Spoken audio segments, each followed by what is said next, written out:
Hello, everyone. My name is Ross Feldman, or as my clients know me, Ross to the rescue.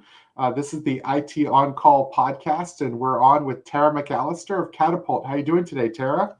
I'm doing great. Thank you. Oh, it's so awesome to have you on here. We are the intersection of business and technology, and HR is one of those that has been around since the existence of business, and now it's all about the technology. Tara, it's a Monday, which I know people dread. Case of the Mondays. How does the technology start on a Monday for you? Well, I'll just to tell you, I've been in HR so long. I remember getting faxed resumes. I remember placing ads in the newspaper on Tuesday, so they would appear on Sunday for the want ads. So I feel like I've really seen this huge evolution of technology and how it works with HR. And it's, I guess, especially now with AI, it's crazy. It's like trying to put the toothpaste back into the tube when it comes to how are we going to handle AI and HR. And then one of the biggest concerns and one of the laws that we're seeing more and more states adopt is more about putting the responsibility of employers to protect their employees' information. 8 more states this year came out with a law. So now there's 15 states that govern how an employer protects the information of their employee. That's so true. And in the cybersecurity field, it's all about data risk. It's about that mitigating risk, and we need to secure the data. We need to keep the data encrypted. We need to keep the data encrypted at rest, encrypted in transit. And that's the thing is I'm dealing with website forms. So website forms are collecting personal information, as simple as your phone number and your email address. Well, unfortunately, too many website forms are not encrypted, both in transit and at rest. So if you're trying to, I deal with HIPAA a lot. HIPAA, Right. You're out of compliance on your website form. It's getting crazy now because all the states have to make laws, and the federal government, to protect that data because it's not being protected properly. I mean, I don't think there's any more data that you could have in an employee's file. I mean, you've got everything from their open enrollment benefits information to the social security numbers and names of their beneficiaries, which tend to be their children and their spouses. So it's a lot of information that certainly there'd be people out there that would want to have for sure. Absolutely. And it's so funny. We both live in Charlotte, and it's a growing city. There's 119 people a day moving to the Charlotte area. And with them, they're bringing their employment with employers that are, thousands of employers in the area, including Fortune 500s. But they're also starting businesses. I'm seeing budding entrepreneurs pop up just as much as weeds pop up in the yard. What can they keep in mind that they're not keeping in mind currently about data sensitivity in HR? I think they just have to be very careful to vet the systems that they use. You have to be really diligent when you think about where does this information live, who has access to this information. So the biggest piece is to make sure that, what you have is secure, that's validated and vetted, and is going to be safe so that you don't have to worry about, some sort of cyber attack where, your employees, all their information is everywhere. I have to encourage, when you work with a system, software as a service, which is what we're all using today, make sure something called multi-factor authentication is not just enabled, that the system's even capable of it. I've run into systems that are donor management systems for nonprofits that don't even have MFA as an option to enable on the platform. And I'm just like, this is donor information. This is financial. This is personal. This is like, I told the nonprofit, I was like, I'm sorry, your risk just went off the charts. We need to get you a whole new donor platform. And they were very risk averse, but they're also change averse. So we had to work through the change management of, I'm sorry, guys, this is not going to stay. This isn't cool. Well, HR is always also about risk and mitigating risk, so, if your systems that you're using are not ironclad, then you shouldn't be using them. And that's why it's important to have a plan about what your infrastructure is going to look like and know that the platforms that you're using are safe. And that's the thing is like their business owners are busy working in or on their business, and they're not thinking about their HR risk. They're not thinking about their cyber risk. And that's why they hire professionals like us. Catapult may be a new name for some people on the podcast. Can you kind of introduce what Catapult is and what it offers? Yes, we've actually been around almost 66 years. In Charlotte, it used to be called the Employers Association in the Steel Creek area. And in 2020, they merged with a group out of Raleigh. So we are a Employers Association. It's a membership-based service. So our members have access to fractional services. They have access to me, all types of resources to help them with everything from I want to get rid of this employee to we have somebody who it hasn't, this type of visa or that type of visa, or what's the best salary for this kind of position? So we handle a lot of that, the HR pieces around that to make companies feel more confident in their HR decisions, because it is a very risky business. People are risky. They're the biggest liability and your biggest asset when you own a company. So it's important. Cost. Oh, absolutely, their biggest cost. And so it's important. Companies like Catapult are here to help people feel a lot more confident in their HR decisions. And that's, to me, being a people problem solver has been a lot of fun over my many decades now of HR experience. So I've dealt with IT for a few decades as well, and I've seen a lot of change, but lo and behold, it's still bits and bytes. It's still ones and zeros. It's still things that blink and beep. It's just AI is our new thing. And, it's so funny. We talked about HR policies, that we need to have AI policies, use cases, because we've got employees taking proprietary information and piping it into places like ChatGPT, which is a public interface and an open source interface, and not a place you need to put that kind of information, especially employee data. Right. Absolutely. And it's key for people to be thinking about that. And companies are coming together now with policies on how do we handle this? Where are the lines being drawn? And it's, like I said, it's like putting the toothpaste back in the tube, because we're running to try to catch up with AI. And just in 6 months, the evolution of AI has just been remarkable. And I can't even imagine what the next 6 months are going to look like. We've got Gemini and Copilot intertwined with our email systems. So AI is here. AI is here to stay, and it's important for corporations, organizations, nonprofits, small businesses to make decisions about, are they going to enable AI or not? And if they are going to enable AI, are they going to train their employees? Because our employees need to know this is a new hammer, this is a new screwdriver. They need to learn how to use it. My business started in websites and training, and still does a lot of websites and training. And I've been offering training for my clients to be able to train them on AI, because it's something they need to learn how to use. And then we've got a comment that just came in from Eric Jensen saying, I was just about to ask the AI question. So that's really great that it was very timely and sensitive. What kind of AI? We got two questions, Tara. Okay. The first one is, what kind of AI policy questions come across your table today? Well, HR, like everything, is becoming more automated, whether it's the applicant tracking that you're doing, any kind of pre-assessments, any kind of background checks, any kind of what we like to call that employee experience, like how they are going to be touched by the company, from the candidate piece to I'm now an employee till now I'm a terminated employee.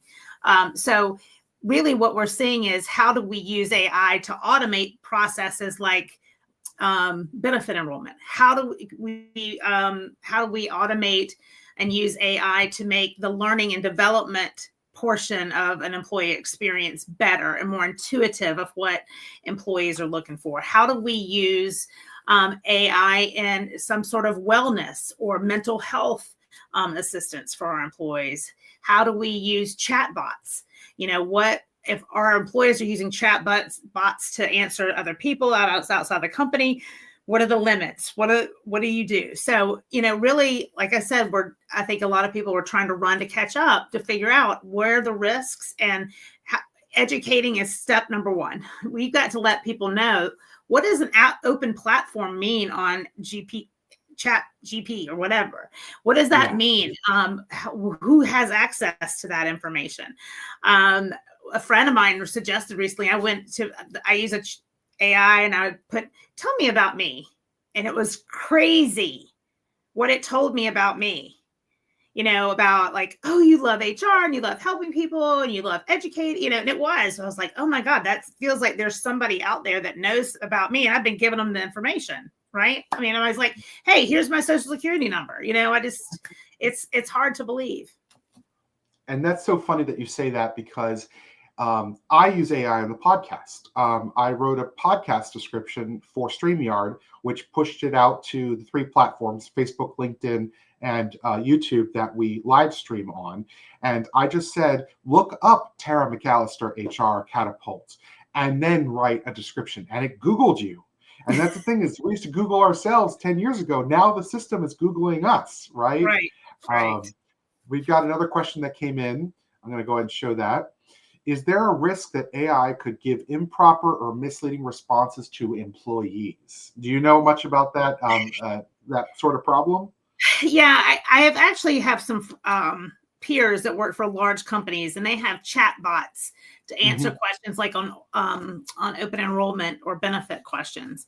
And recently, the system had incorrect information, so the entire population received incorrect information from the chat bot on how to register for a certain benefit, which was a huge mess, right? So if you're going to use, automation, you've got to be sure that the information going in is the quality you want coming out, because garbage in, garbage out, right?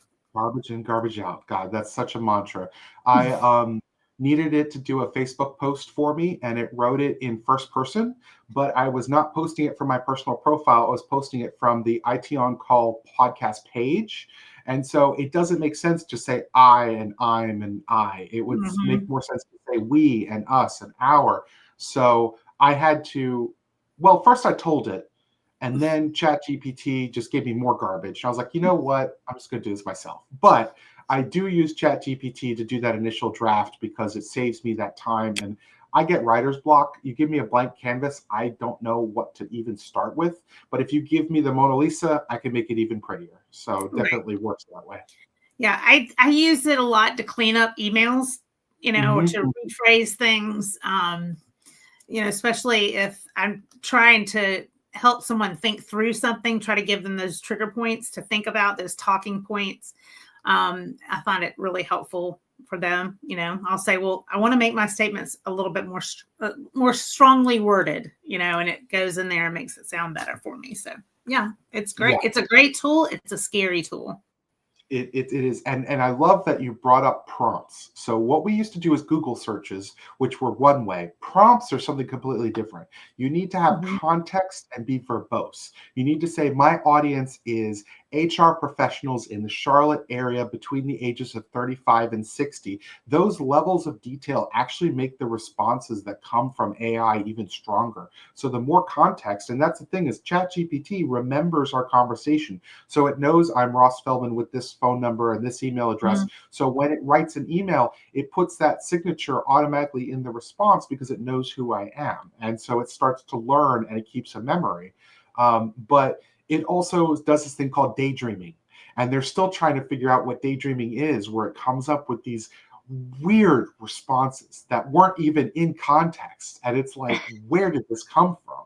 So you got to be careful when your AI bot is daydreaming and coming up with random things. You got to double check it.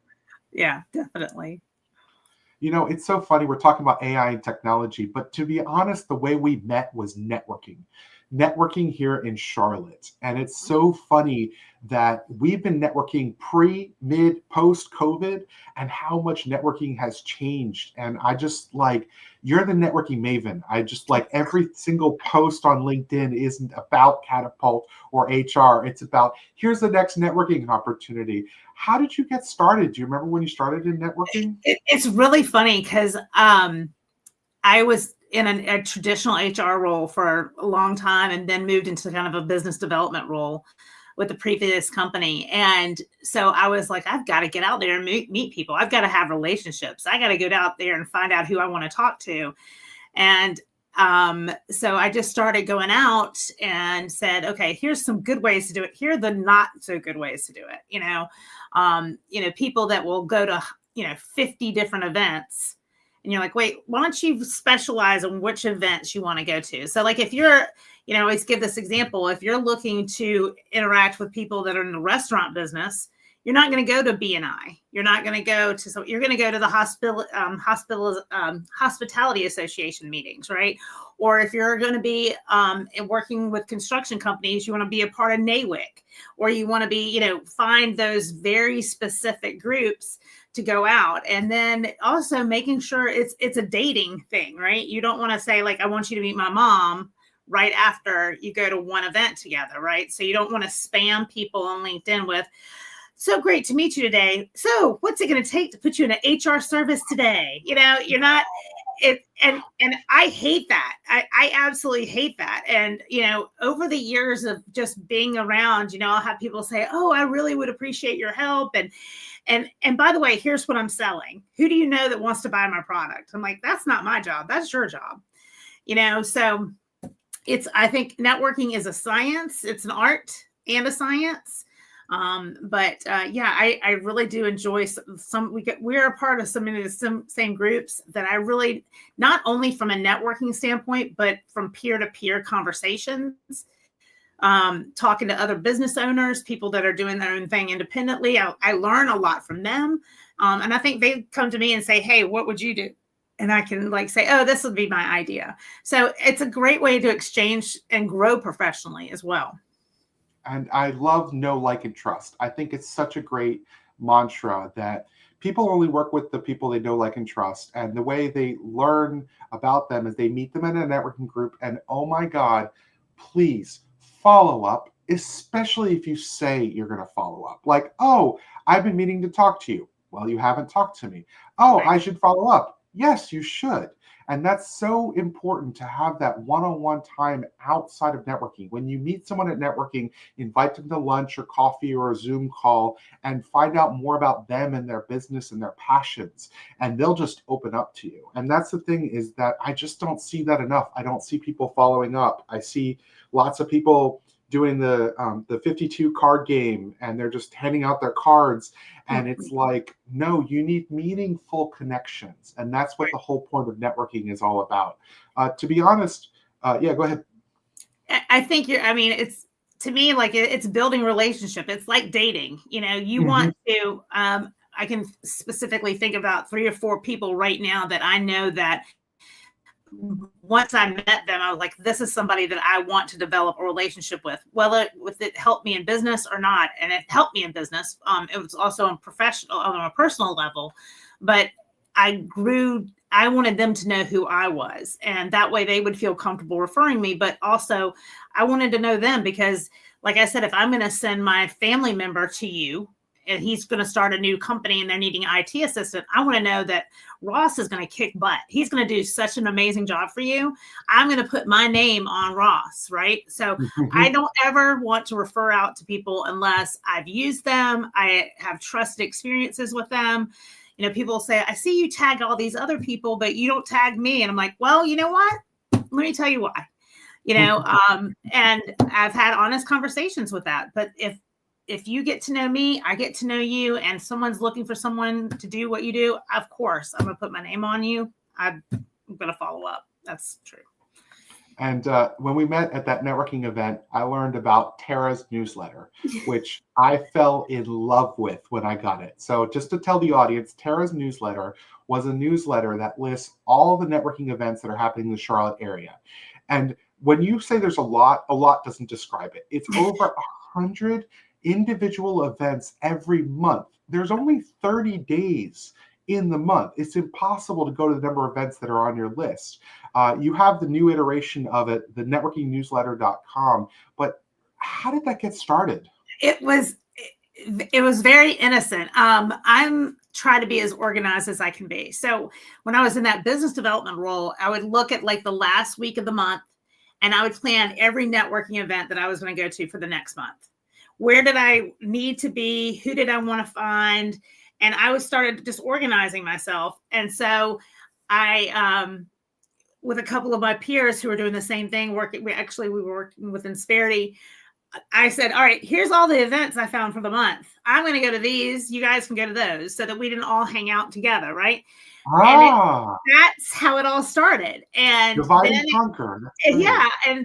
And so we didn't want to show up at the same event since we were representing the same company. And so it kind of started that way. And then it got to where I realized they were kind of depending on me every month to be like, oh, and this is where Network Build Grow is going to be this week. And this is where this CBX is going to be, or, this group is going to be, or that group is going to be. So, and I just kind of got into it. And then I loved sharing it with my networking friends because they were doing the same thing I was trying to do. And if my tool could make it easier for them to plan their month, also, it wasn't just about planning to go to these events, but knowing who's going to be there. Like if you're a realtor, you want to go to these kinds of events. You're not wanting to, if you're a mortgage person, you want to go to real estate type events, right? Construction, whatever it is, facilities management.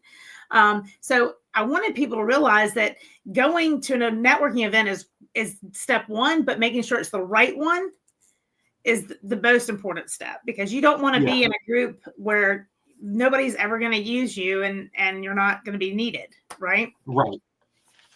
And that's the thing is like, you've got so many different types of networking events. You had brought that up earlier, NARI, NAMI, CBEX. There's just so many different types. And I encourage people to, we just had Anthony Del Campo on with Badger Hauling.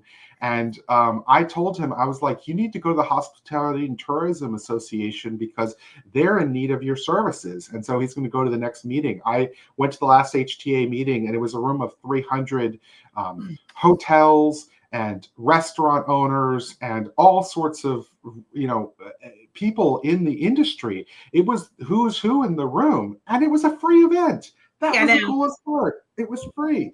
So it was a great time. And, I've also found that it's interesting that when people go to events, how they act.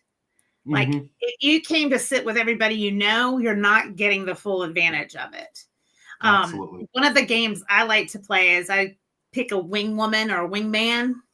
And then together we're going to go, I'll look at you and say, hey, Ross, who is it? And here you want to meet. And if I know them, I'll go introduce you. And then you'll say to me, Tara, who do you want to meet? And it's like a double duo, like we networking twins activate, we go together. And then what I like to do is say, oh my gosh, you've got to meet Ross, because I'm going to say things about you that you probably would not say about yourself in that initial conversation. I want to get them excited to know Ross, because I'm excited to know Ross. So that's one of the things that if you're one of those folks that feels uncomfortable in those situations, find a partner, because I want to go up to someone and I'm going to give them the 30-second commercial about Ross and get them excited about you. And then you're going to turn around and get somebody excited about Tara. So really understanding how to work that relationship with another person. Plus it gives you more conversation. It's not the awkward, and also I try to know something personal about you. Like your name tag to me is like, it's that gotcha. Like if anybody knows you and they've seen you in a networking event, they know that little name tag. Nobody has that kind of name tag.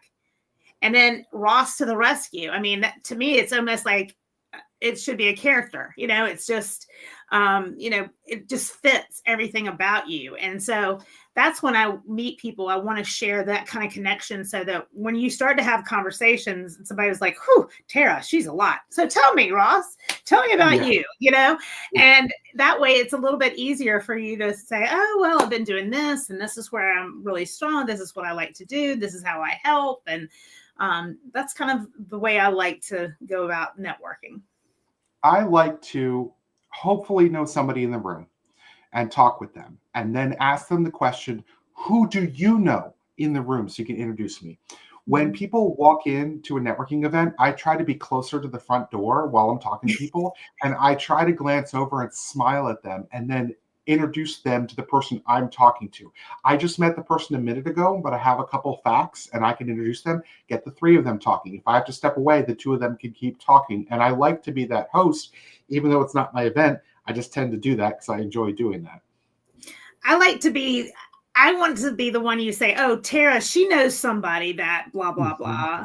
I got a guy, I got a gal kind of person. That way it shows also when you're out doing that you care about people and you care about relationships. So it starts you off already in a good place. Absolutely. And that's the thing, is that like you get a reputation. It's about who you know in Charlotte, but it's also about who knows you. And when I talk about your newsletter, I'm just like, do you know Tara McAlister? She has this awesome newsletter. So it's just like, that's how I've always known you, right? And it's just like the fractional HR, because I'm fractional IT. Business owners, they focus and they know their technical experience with their trade and industry, but they're not busy making themselves aware about all the latest cybersecurity threats like I am, and all the latest technology that's out there and how to protect ourselves. That's why you hire fractional leadership, and that's why you hire an expert. It's funny, you have me beat by 10 years in Charlotte, but I've been in Charlotte 31 years. And that's so funny that like, you get this reputation hopefully in a good way, knock on wood, a good reputation, but that reputation is so important. It's one of those that we have so much to share, and I like to keep these podcasts within reason, but I know we can talk more for hours. But if people wanted to reach out to you, how could they reach out to you for more? I'm on LinkedIn, Tara McAlister. I work with Catapult, and I'd love to jump in on my LinkedIn on my messages. I'd love to connect and help you in any way I can. That's great. And make sure when you link in with people, don't just hit the add button. Put a note. You're able to put a note for free for the first 20 requests if you're on the free plan. Just put a note. I heard you on the IT On Call podcast, so that Tara knows you're a human being and not a robo salesperson. Because that's the thing, right? Once they get in your inbox, they're sell, sell, sell. No, we just need a relationship first.